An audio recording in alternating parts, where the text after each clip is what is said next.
Pensioners, সরকারি কর্মচারী, শিক্ষক শিক্ষাকর্মী অনেকের স্বপ্ন এই সরকারকে সামনে রেখে তাকে পুরো। নমস্কার।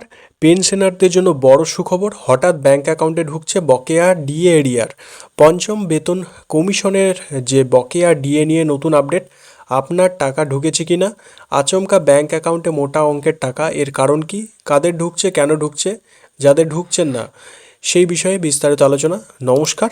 আজকের ভিডিওটি অত্যন্ত গুরুত্বপূর্ণ, বিশেষ করে যারা অবসরপ্রাপ্ত সরকারি কর্মচারী বা পেনশনার এবং ফ্যামিলি পেনশনার। আপনারা হয়তো গত 29শে মে 2026 এই তারিখ থেকে আপনাদের অনেকের ব্যাংক অ্যাকাউন্টে হঠাৎ করে একটি মোটা অঙ্কের মেসেজ আসতে শুরু করেছে।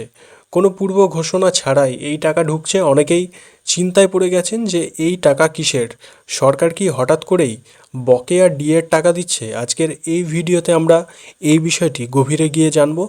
এই টাকা কাদের অ্যাকাউন্টে ঢুকছে আর কেনই বা কোনো নির্দেশিকা ছাড়া এই পেমেন্ট শুরু হলো।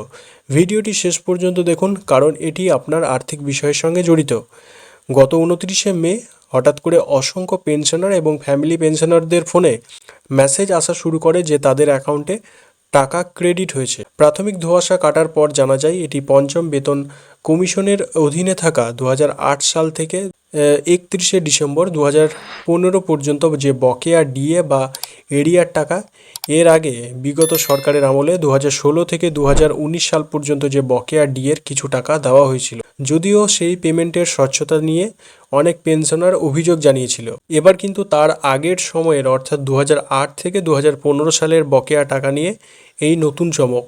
সংগঠনের যে মলয় মুখোপাধ্যায় যিনি রয়েছেন, তার প্রতিক্রিয়ায় আমরা জানতে পেরেছি যে আমরা ফেডারেশন অফ স্টেট গভর্নমেন্ট এমপ্লয়িজের সাধারণ সম্পাদক মলয় মুখার্জির বক্তব্য থেকে এটি স্পষ্ট। তিনি জানিয়েছেন যে সকাল থেকেই অসংখ্য অবসরপ্রাপ্ত কর্মচারীর যে তাদের বিষয় কিন্তু তাকে জানিয়েছেন। তিনি নিজেও এই বিষয়ে অবাক হয়েছেন। তিনি নিশ্চিত করেছেন যে সরকার কোনো পূর্ব বিজ্ঞপ্তি ছাড়াই এই টাকা ট্রেজারির মাধ্যমে সরাসরি ব্যাংক অ্যাকাউন্টে পাঠিয়ে দিয়েছে। মূলত 2008 সালের 1 আগস্ট থেকে 31শে ডিসেম্বর 2015 পর্যন্ত যারা অবসর নিয়েছেন তাদের এই বকেয়া ডিএ দেওয়া হচ্ছে। কেন কোনো অফিসিয়াল নোটিশ ছাড়াই এই পেমেন্ট করা হলো? ট্রেজারি অফিসাররা কি অন্ধকারে, অর্থাৎ সোমবার মুখ্যমন্ত্রীর সঙ্গে যে মিটিং, এই বিষয়টি উত্থাপন করা হবে? কেন এই টাকা?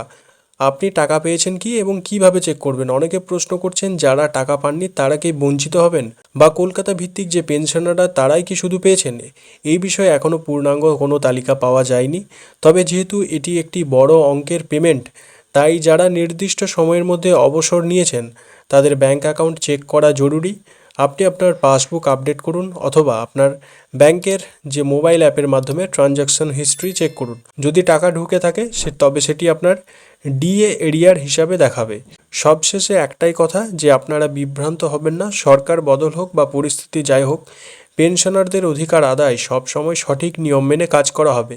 সোমবার মুখ্যমন্ত্রী এবং কর্মচারী সংগঠনের মিটিংয়ের পর এই বিষয়ে পরিষ্কার ধারণা পাওয়া যাবে। অর্থাৎ আগামী সোমবার যে মিটিং রয়েছে, সরকার কেন এত তাড়াহুড়ো করে টাকা দিল এবং ক্যালকুলেশন কিভাবে হলো, সেই সব নিয়ে বিস্তারিত আপডেট আসার সাথে সাথেই আমরা কিন্তু আপনাদের এই বিষয়ে কিন্তু জানিয়ে দেবো। তাই চ্যানেলে চোখ রাখুন। ভিডিওটি ভালো লাগলে অবশ্যই একটি লাইক দেবেন এবং আপনার পরিচিত পেনশনার বা ফ্যামিলি পেনশনারদের সাথে শেয়ার করবেন।